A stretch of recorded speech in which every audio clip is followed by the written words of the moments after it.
Hello students, today I am going to explain stoichiometry calculation in chemical reaction. Okay, so what is the stoichiometry? So before going to introduce this topic, I am writing here definition of stoichiometry calculation. So student, you all can write with me. So the stoichiometry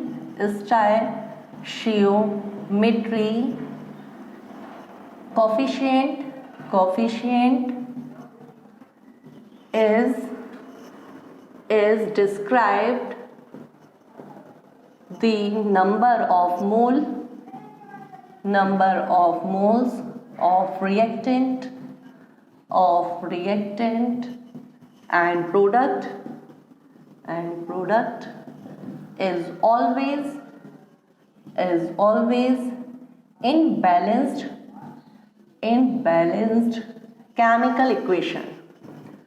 Okay, so stoichiometry coefficient. What is the stoichiometry coefficient? To explain this stoichiometry coefficient, I am taking one example, like as a 2H2 plus O2 gives out 2H2O. Okay, so here the ratio of hydrogen is 2, oxygen is 1, and water that obtained by the reactant is 2. So this is stoichiometry coefficient, here 1 and here 2. Okay, and student, one more thing, this coefficient will use for number of moles, means mole ratio. For mole ratio also we can write 2 mole hydrogen, 1 mole oxygen and 2 mole water obtained. And for volume ratio also we can use the coefficient volume ratio 2 mole, that is for mole we can say 2, and for volume we can say 2 ml. 2 ml hydrogen, 1 ml oxygen, then 2 ml water will obtain. For volume at STP,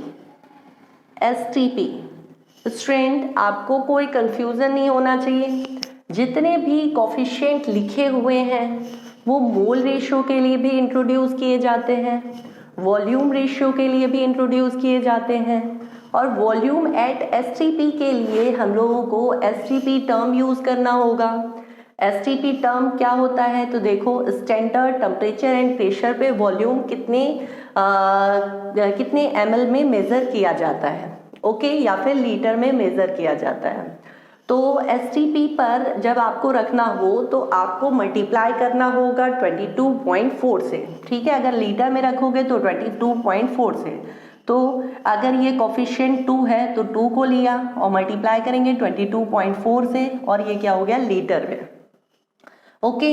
फिर यहाँ पर भी 1 into 22.4 litre, this is volume at STP, same as 2 into 22.4 litre, okay.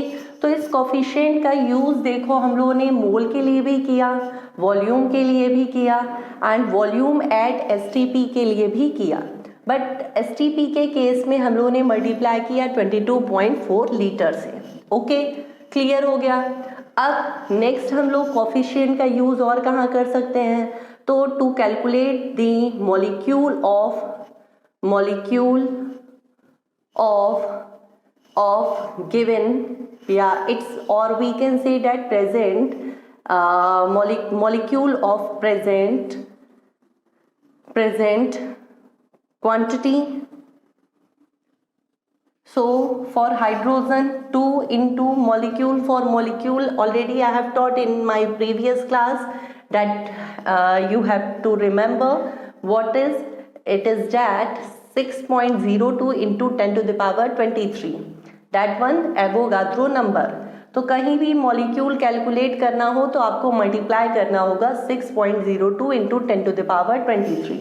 यहाँ पर 2 लिखा है तो फिर 2 इंटू फिर मल्टीप्लाई हुआ 6.02 इंटू 10 टू द पावर 23 से, यहाँ पर मल्टीप्लाई हुआ 1 into 6.02 into 10 to the power 23। यहाँ पर इतने मॉलिक्यूल होंगे और यहाँ पर 6.02 इंटू 10 टू द पावर 23।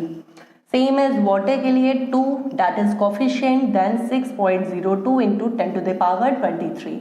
याद है आपको, हमने बताया था कि किसी भी एलिमेंट में या फिर मॉलिक्यूल में अगर आपको नंबर ऑफ मॉलिक्यूल्स पता करने हैं, ठीक है, समझ रहा हो। मॉलिक्यूल्स मतलब क्या हुआ कि अगर एक कंटेनर है जिसमें वाटर के बहुत सारे मॉलिक्यूल हैं, तो नंबर ऑफ मॉलिक्यूल कितने हैं इसको पता करने के लिए एवोगाद्रो ने एक नंबर दिया था। उन्होंने बताया था कि सभी जो भी आपके 1 यानी कि कांस्टेंट फॉर्म में, 1 मीन्स 1 मोल में, 1 लीटर में, 1 ml में, ठीक है, जो भी वैल्यू होती है वो होती है 6.02 इंटू 10 टू द पावर 23। अगर ये 2 मोल है तो फिर 2 into 6.02 into 10 to the power 23 molecule present होंगे। आगे बात समझ में। तो फिर इस कोफिशिएंट का यूज देखो हमने कहाँ कहाँ किया, मोल्स रेशियो में, वॉल्यूम रेशियो में, वॉल्यूम एट एसटीपी में, और molecule that present in their quantity. Okay student, अब एक और चीज हम लोग यहाँ पर कैलकुलेट कर सकते हैं। रेशियो की बात करें तो हम लोग मास रेशियो भी पता कर सकते हैं। मास रेशियो के लिए कोफिशिएंट का यूज आपको करना है केवल मास की कैलकुलेशन के लिए। तो हाइड्रोजन का एटॉमिक मास 1 होता है, 1 into 2 that is 2 and 2 2 jar 4, तो फिर क्या हो गया 4 ग्राम। क्लियर, 4 ग्राम पर मोल यूनिट होती है इसकी। फिर ऑक्सीजन का एटॉमिक वेट कितना होता है 16 इंटू 2 दैट इज 32, 32 बन जा 32 यानी कि 32 ग्राम पर मोल। क्लियर। वाटर का एटॉमिक वेट कैलकुलेट करेंगे तो 18 आएगा, कर सकते हो आप लोग। यहाँ पर साइड में हम दिखा देते हैं। H का एटॉमिक वेट 1, H2 टाइम है तो मल्टीप्लाइड बाय 2, देन 16 और सॉल्व किया तो आ गया 18 इसका वेट आ गया। आगे 2 है तो मल्टीप्लाई किया तो क्या हो गया 36 ग्राम पर मोल। ठीक है, तो ये जो है कोई भी रिएक्शन स्टोइचियोमेट्री कैलकुलेशन के केस में सबसे पहली चीज आपको पता होनी चाहिए कि रिएक्शन हमेशा बैलेंस फॉर्म में होगा। बैलेंस होगा इट्स मीन कि यहाँ पर अगर हाइड्रोजन 4 है तो प्रोडक्ट के साइड भी हाइड्रोजन 4 होंगे। अगर ऑक्सीजन 2 है तो प्रोडक्ट के साइड भी देखो ऑक्सीजन यहाँ पर 2 है, तो पूरी क्वांटिटी बैलेंस होगी। जब क्वांटिटी बैलेंस होगी तो इन सभी रेशियो की हेल्प से कोई दूसरा रेशियो यानी किसी दूसरे पर्टिकुलर वैल्यू को अगर आपको कैलकुलेट करना होगा तो आप क्या कर सकते हो, कैलकुलेट कर सकते हो कंपेयर करके। कैसे कर सकते हो, जैसे कि अगर आपसे पूछ दिया गया कि अगर हम 2 मोल हाइड्रोजन से 2 मोल वाटर बना रहे हैं तो फिर ये बताइए कि 4 ग्राम पर मोल से कितने ग्राम पर मोल ये बनेगा। तो दोनों को एक रेशियो के फॉर्म में आप करके कैलकुलेट कर सकते हो। ठीक है, अब ये कैलकुलेशन कैसे होगा इसके लिए now I am going to take one example for this calculation. So screenshot ले लो स्टूडेंट्स। ओके, तो अगर आपने स्क्रीनशॉट ले लिया है तो फिर हम लोग चलते हैं एक क्वेश्चन की तरफ। ठीक है, तो हम इसे रफ करते हैं। अब हमारा क्वेश्चन है एनसीईआरटी का क्वेश्चन ही ले लेते हैं हम, और एनसीईआरटी का क्वेश्चन है how many moles of methane, how many moles of methane, how many moles of methane are required to produce 22 gram CO2 after combustion। Okay, तो ये आपका क्वेश्चन है। ठीक है, इस क्वेश्चन को इतनी जगह में हम करेंगे, फिर आगे जो भी होगा कैलकुलेशन साइड में किया जाएगा।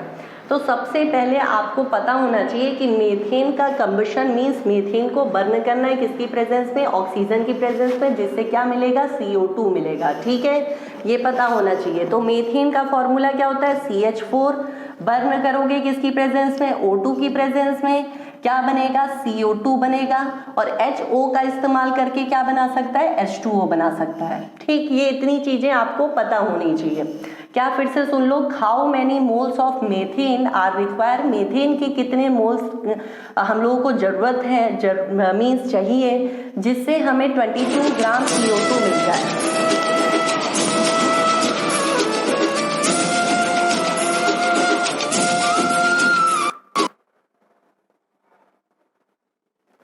ओके, तो जिससे हमें 22 ग्राम CO2 मिल जाए। क्लियर। तो अब हम लोगों को क्या करना होगा, मीथेन पहले रिएक्शन लिख लेना होगा। रिएक्शन लिखने के बाद आप इसे बैलेंस कर लीजिए। तो देखो C1 टाइम H देखो 4 टाइम है और यहाँ पे H 2 टाइम है, तो आगे क्या लगा दिया आपने 2। अब देखो H कितना हो गया, 4 टाइम हो गया। ऑक्सीजन यहाँ पर 2 टाइम है और इधर ऑक्सीजन देखो 2 एंड 2, 2 2 4 है, टोटल मीन्स 2 इधर तो 4 है। यहाँ पर भी 4 करने के लिए मल्टीप्लाई किससे होगा, 2 से होगा।